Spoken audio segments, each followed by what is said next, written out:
The cantina reeked of sulfur and burned metal, typical for Station Epsilon's lower levels, where the dregs of the galaxy came to drink away their memories. Neon lights flickered overhead, casting eerie shadows across tables filled with traders, smugglers and mercenaries from a dozen different worlds. The air recyclers wheezed and groaned, struggling to filter out the toxic mix of alien breath and synthetic alcohol. At the far corner, a group of young Coalition officers had been bragging about their recent patrol missions, their voices growing, louder with each round of Andromedan whiskey. Their pristine uniforms and unmarked armor told the story. They had never seen real combat, only simulator training and peaceful border runs. "The humans are a joke," slurred Zetkol, a Zolonian whose blue skin had turned purple from the alcohol. His crystalline spines rattled as he gestured wildly. "My instructor said they still use projectile weapons. Actual bullets. Can you believe it?" His companions erupted in laughter. A Vorthak ensign named Krixtal joined in, his mandibles clicking with amusement. "I heard they build their warships out of steel and aluminum, not even quantum-enhanced metals, just basic elements they dig out of the ground. Primitive doesn't even begin to describe them," added a sleek Fluxmore officer whose energy form shimmered with contempt. "Their fastest ships barely reach light. Speed! We could circle their entire fleet before they even knew we were there." The laughter and mockery continued for several minutes, each officer trying to outdo the others with increasingly ridiculous claims about human incompetence. They spoke of humans like children playing with toys, harmless creatures who had somehow stumbled into space travel without understanding the first thing about real warfare. That's when the cantina's atmosphere changed. A shadow fell across their table as a figure approached from the darker recesses of the bar. The young officers looked up to see something that made their blood run cold. Standing before them was a living nightmare, a Thrakari warrior whose body told the story of 1,000 battles. Where once he had possessed the typical forearms of his species, only 3 remained. The 4th had been severed at the shoulder, leaving behind a mess of scar tissue and crude cybernetic ports. Plasma burns covered every inch of his visible flesh, creating a patchwork of healed wounds and synthetic skin grafts. His natural chitinous armor had been cracked and fused back together so many times, it looked like a puzzle made of pain. But it was his face that truly horrified them. Where his left eye should have been, a brutal cybernetic implant glowed with malevolent red light. The device had been installed without regard for aesthetics. It was purely functional, all exposed wiring and crude metal housing. His remaining natural eye was milky white, damaged by some long-ago explosion, but still functional enough to fix them with a stare that could freeze plasma. The veteran's movements were wrong, each step a carefully calculated effort to compensate for damaged muscles and replace joints. His breathing was labored, the result of lungs that had been filled with toxic gas and barely repaired. When he spoke, his voice was like metal grinding against stone, damaged by years of screaming orders over the roar of battle. "You younglings think you know war," Kethavar rasped, each word seeming to cost him effort. The cantina's background noise began to fade as other patrons turned to watch. "You speak of humans as if they were mere primitives with crude weapons." Zetkol's alcohol-fueled bravado made him stupid. He looked up at the scarred warrior and laughed, though the sound was notably less confident than before. "Those hairless capes, their ships are held together with metal bolts and prayers." The temperature in the cantina seemed to drop 10 degrees. Kethavar's cybernetic eye whirred as it focused on the young Zolonian, and his remaining natural eye narrowed to a slit. The veteran's damaged throat produced a sound that might have been laughter, but it contained no humor, only the bitter knowledge of someone who had learned terrible truths. "Metal bolts," he repeated slowly, as if tasting the words. "Yes, that's what we thought too." His scarred claws scraped against the metal table as he leaned forward. "I served in the 3rd Coalition Fleet during the Terran War.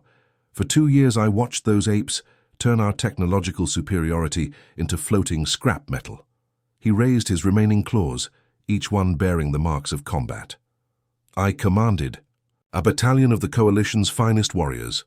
We had energy weapons that could melt through starship hulls, armor that could deflect plasma cannons, and ships that moved faster than light itself.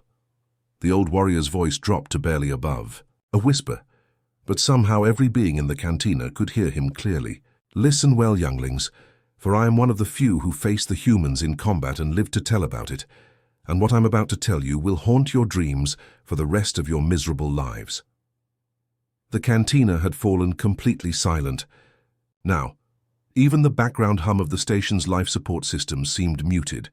Every eye, optical sensor, and energy form was focused on the broken veteran as he prepared to share his nightmare.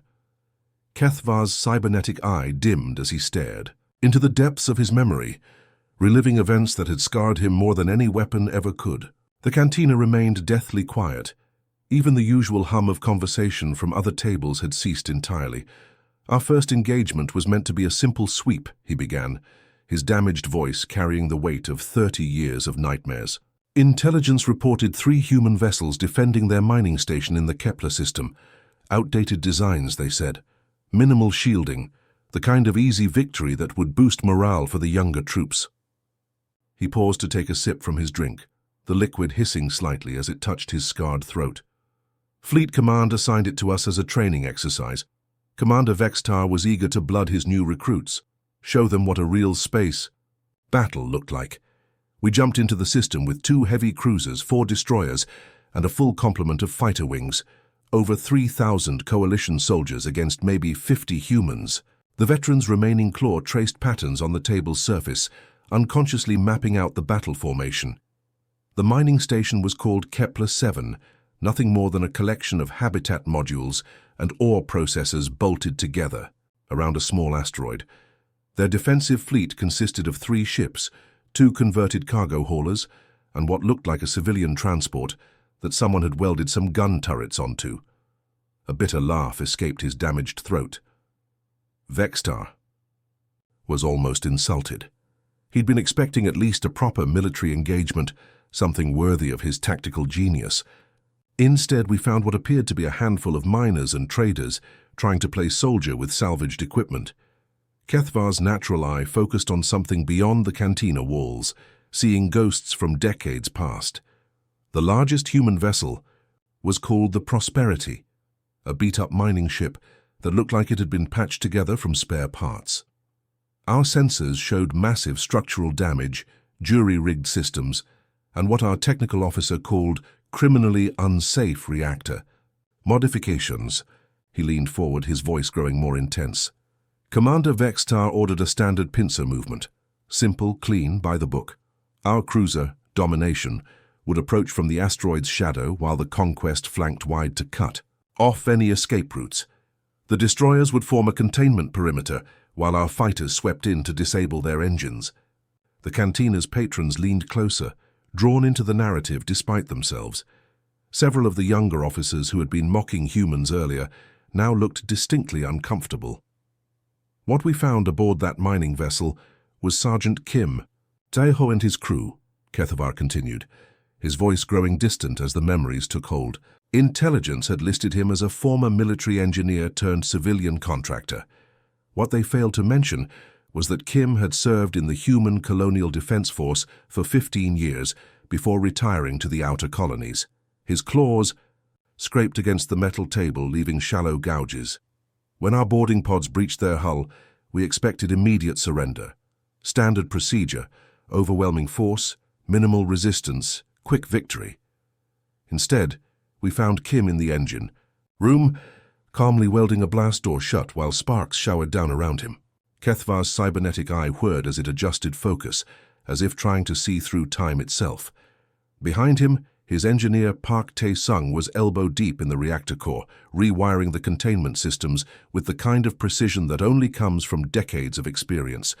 The air was thick with radiation warnings and the smell of burning metal. The veteran's voice began to shake, not from age but from the memory of what came next. I called out for their surrender in their own language. Kim turned to look at me. Through the flames and welding sparks, he was maybe 50 years old, gray hair, burn scars on his hands from years of working with industrial equipment. Just a regular human being who should have been terrified. Kethvar's remaining hand trembled as he lifted his drink. Instead, he smiled at me, not the desperate grimace of someone facing death, but the calm, sad smile of someone who had already made peace with what had to be done. He said something, in Korean to Park, who nodded and stepped back from the reactor.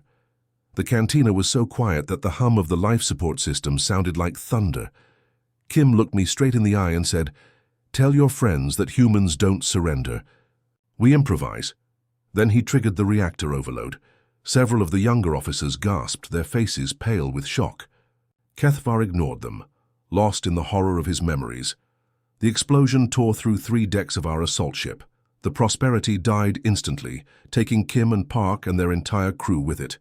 But the blast wave caught our boarding craft and half our marine contingent. 37 coalition soldiers died in that instant, not from superior firepower or advanced tactics, but from one human's willingness to turn his own ship into a weapon. His voice dropped to barely above a whisper. They died to wound us. Not to win the battle, not to escape, not to buy time for reinforcements, just to make us bleed, to show us that every victory would cost us more than we wanted to pay. Kethvar's cybernetic eye flickered. But that was nothing compared to what Captain Lee Minho did with his fighter squadron. Kethvar's cybernetic implant flickered erratically as he delved deeper into memories that had never stopped haunting him. The scarred veteran's remaining hand gripped his drink so tightly that hairline cracks appeared in the reinforced glass. The real horror began when we reached their colony worlds. His voice cracked like breaking stone. After the disaster at Kepler Station, Fleet Command decided we needed a decisive victory, something that would break human morale and end their resistance quickly. He paused, his damaged breathing apparatus wheezing in the silence. New Sol was their crown jewel in the outer colonies, 2 million humans living in a sprawling city built into the sides of 3 interconnected mountains. Beautiful place, really. Gardens hanging from massive terraces, waterfalls cascading down through the residential districts, transport tubes weaving between the peaks like silver threads. The veteran's natural eye grew distant. Intelligence promised us it would fall within hours. The colony had minimal military presence, just a small garrison and some local militia. Our battle group consisted of 6 heavy cruisers and 2 full marine divisions, 15,000 coalition soldiers against maybe 300 human defenders. A bitter laugh escaped his scarred throat. Colonel Han Jae-min commanded the human forces, former special operations according to our files, but he'd been retired for years, just another middle-aged human trying to live quietly on the frontier. Command figured he'd surrender rather than watch his city burn. Kethvar's claws drummed against the table in a nervous rhythm. We started with orbital bombardment, targeting their military installations and power generators. Standard doctrine. Destroy their ability to fight back, then land troops to mop up any remaining resistance. Should have been over in 6 hours. The cantina patrons leaned forward, captivated despite their growing unease. The younger officers who had been laughing about human weakness now sat in uncomfortable silence. 6 months later, we were still fighting for every street corner, Kethvar continued, his voice heavy with exhaustion even after all these years. Han had turned every building into a fortress, every intersection into a killing ground. But it wasn't just the soldiers that made it hell. It was everyone. He took another sip of his drink, the liquid hissing against his damaged throat. The Tao. Humans didn't evacuate their civilians like any civilized species would. Instead, they organized them. Teachers became ammunition runners. Shop owners turned their stores into supply depots. Children who should have been hiding in shelters were carrying messages between resistance cells. Kethvar's cybernetic eye whirred as it focused on something only he could see. Dr. Choi Youngja ran the colony's main hospital in the medical district. When we finally breached the sector after 3 weeks of fighting, we expected to find it abandoned. Military targets always get evacuated first, right? His voice began to shake. Instead, we found her still operating on wounded civilians while plasma fire lit up the operating room. The windows had been blown out days earlier, but she'd jury-rigged portable surgical lights and kept working. Blood on her surgical gown, dust in her hair from the constant bombardments, but her hands were steady as she worked to save lives. The veteran's remaining claw traced the scars on his face. A plasma beam from one of our heavy weapons took off, her left arm at the shoulder. I watched it happen through my scope. The beam just carved through flesh and bone like it was nothing. Any rational being would have collapsed, gone into shock, died from blood loss. Kethvar's voice dropped to barely a whisper. She tied a tourniquet around the stump with her teeth and kept operating with her remaining hand, kept saving lives while her own blood pooled on the floor around her feet. When our medics finally reached her 4 hours later, she was still conscious, still working, still refusing to abandon her patients. Several of the cantina's patrons looked sick. The Zelonian officer, who had been mocking humans earlier, had gone completely pale, his crystalline spines rattling with nervous energy. But it was her daughter that truly broke something inside me. Kethvar continued, his natural eye closing as if he could shut out the memory. Nam so young couldn't have been older than 12. Small for her age, with these big dark eyes and pigtails tied with bright yellow ribbons. She'd been running medical supplies through active combat zones for weeks. His voice became barely audible. I cornered her in an alley behind the hospital during one of our pushes into the medical district. She was carrying a bag full of bandages and surgical instruments, probably stolen from our own supply drops. I had my plasma rifle trained on her, expecting her to run or cry or beg for mercy. Kethvar opened his eye and stared directly at the young coalition officers. Instead, she looked up at me with those innocent eyes and asked in perfect coalition standard if I needed bandages. She'd noticed the fresh wounds on my arms from the street fighting and wanted to help. The cantina was so quiet that individual heartbeats could be heard. That's when I understood. These humans didn't see war the way we did. For us, war was about conquest, about proving superiority, about taking what we wanted. For them, war was just another disaster to endure together. Like a hurricane or an earthquake, something terrible that required everyone to work together to survive. His cybernetic implant flickered again. A 12-year-old girl surrounded by death and destruction, still trying to heal wounded enemies. That's when I realized we weren't fighting soldiers. We were fighting an entire species that had turned survival into an art form. Kethvar's scarred features twisted into something resembling pain as he continued his tale. The veteran's cybernetic eye had begun to flicker more rapidly, as if the memories were overloading its circuits. Around the cantina, even the bartender had stopped serving drinks, caught up in the horrifying story. After New Soul fell, we thought we had broken their spirit, Kethvar continued, his voice carrying the weight of bitter experience. The city lay in ruins.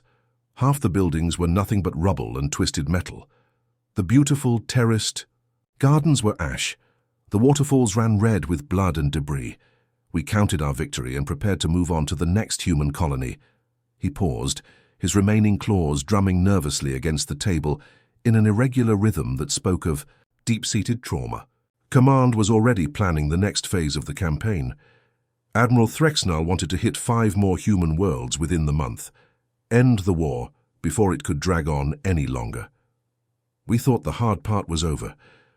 A harsh laugh escaped his damaged throat. We were wrong, so very catastrophically wrong. The veteran's natural eye focused on something beyond the cantina walls, seeing ghosts that had never stopped haunting him. Lieutenant Yoon Ji-hee had taken the survivors underground, not just into bunkers or shelters, into the old mining tunnels. That honeycombed the mountains beneath New Seoul, kilometers of passages that our sensors couldn't map, our scanners couldn't penetrate. Kethvar took a shaking sip from his drink. Ji-hee had been a logistics officer before the invasion. 32 years old, specialized in supply chain management and resource allocation. On paper, she was nobody special, just another mid-level administrator in the human colonial government. His cybernetic implant whirred as it adjusted focus. What our intelligence files didn't mention was that she had grown up in those tunnels. Her father had been a mining engineer who used to take her on inspections when she was a child. She knew every passage, every junction, every weak point in our defenses above ground. The scarred warrior's voice grew distant. For 3 years, they waged war from the shadows, not the kind of war we understood. No pitched battles, no territorial objectives, no clear front lines. This was something else entirely, something that crawled under your skin and stayed there. He began counting on his remaining claws. Every supply convoy attacked, every patrol ambushed, every communication relay sabotaged. We never saw them coming, never caught them in the act.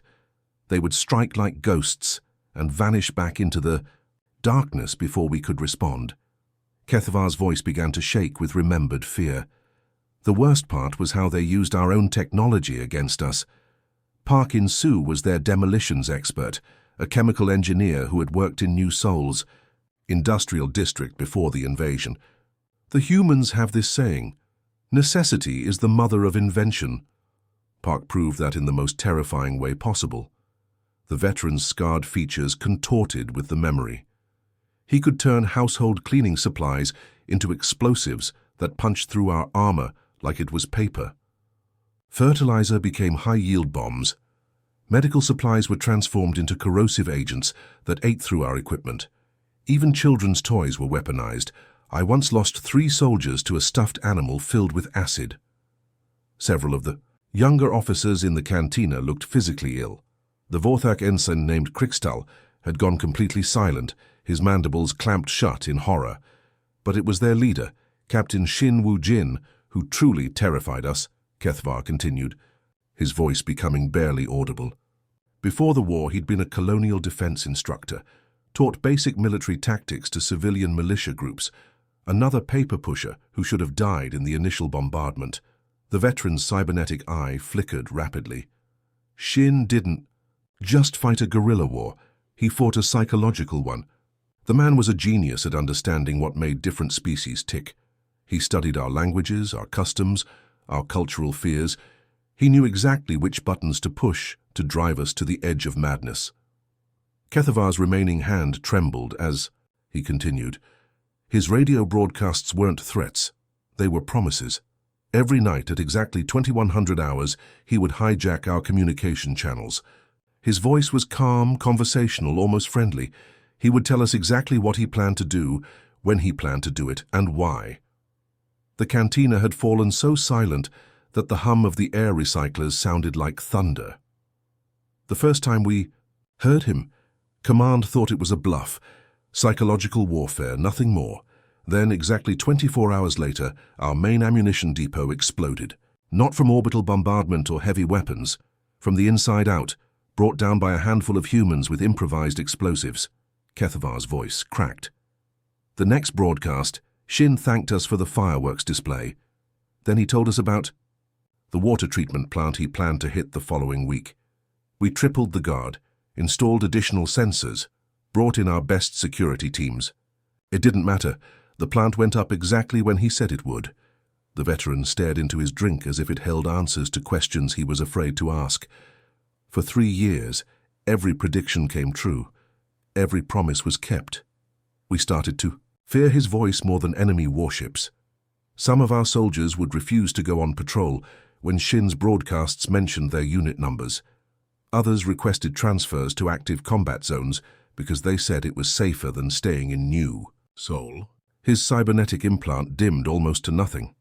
The day we abandoned New Seoul, I saw him standing in the ruins of the city center. We were pulling out in full retreat, our tails between our legs, and there he was, just standing there in his torn uniform, watching our transports lift off. Kethavar's natural eye closed. He didn't celebrate, didn't cheer or raise his fist in victory. He just watched us leave with those dark human eyes, and I knew with absolute certainty that he was already planning his next move. Planning how to follow us to whatever world we tried to occupy next. The old warrior's voice became a whisper. That's when I realized the truth. We hadn't been fighting a resistance movement. We'd been fighting something much worse. We'd been fighting hope itself. Kethavar's cybernetic implant pulsed with a deep red glow as he prepared to reveal the final chapter of his nightmarish tale. The cantina had become a tomb of silence, every alien species present hanging on his words with a mixture of fascination and growing dread. The war ended not because we won, but because the humans chose to let it end, Kethavar said, his voice heavy with the weight of a truth that had haunted the coalition for 3 decades. After 5 years of grinding, bloody conflict across 17 star systems, something unprecedented happened, something that changed the balance of power in our galaxy forever. He paused, his damaged breathing apparatus struggling with the recycled air. It started with a single transmission that reached every coalition fleet simultaneously, not through our communication networks, through theirs. They had somehow infiltrated every military frequency, every encrypted channel, every supposedly secure connection we possessed. The veteran's remaining claws traced patterns on the table's surface, mapping out star charts from memory. General Song Hyunwoo contacted our fleet commanders directly, not through diplomatic channels, not through intermediaries, but ship to ship, commander to commander. The man's voice was calm, professional, almost conversational, like he was discussing the weather instead of the fate of entire worlds. Kethvar's natural eye focused on the young coalition officers who had been mocking humans earlier. They now sat pale and trembling, their earlier bravado completely shattered. Song wasn't calling to surrender, he was calling to negotiate, and what he had to offer made every admiral in the coalition fleet break out in cold sweat. The scarred warrior's voice dropped to barely above a whisper. He had coordinates, not just military targets or strategic locations, but everything. Every coalition world, every military base, every civilian population center, every trade route, every hidden research facility. Places we thought were so secret that even our own soldiers didn't know they existed. His cybernetic implant flickered erratically as the memories overwhelmed its circuits. Song read them out one by one. 17 major worlds, 43 military, installations over 100 civilian colonies. He knew the population of each planet, the orbital defenses, the garrison strengths, even the names of commanding officers and their family members. The cantina's patrons leaned forward despite their fear, drawn into the narrative like ships caught in a gravity well. But that wasn't the terrifying part, Kethvar continued. The terrifying part was how he'd gotten that information, not through spies or captured intelligence, but through simple observation and mathematics. The humans had been watching us the entire time, learning our patterns, mapping our movements, calculating our weaknesses. His damaged throat produced a sound that might have been laughter, but contained no humor whatsoever. Song explained, very calmly, that humanity had developed something they called planet crackers. Not orbital bombardment platforms or standard siege weapons, but something entirely new. Weapons designed specifically to shatter worlds from the inside out. Kethvar's remaining hand trembled as he lifted his drink. They had the capability to glass every coalition planet within a year. Not conquer them, not occupy them, completely sterilize them, turn entire worlds into lifeless chunks of radioactive rock floating in space. The veteran's voice became barely audible. Song transmitted the technical specifications.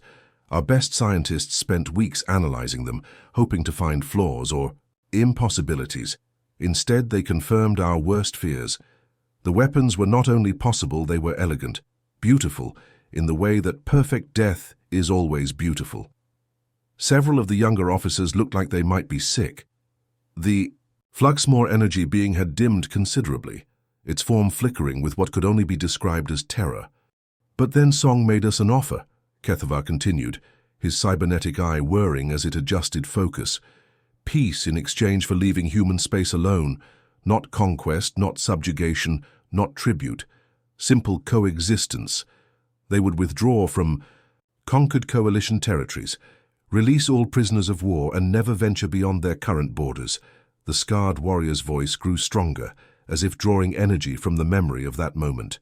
In return, the coalition would formally recognize human sovereignty over their claimed systems and agree to a mutual non-aggression pact.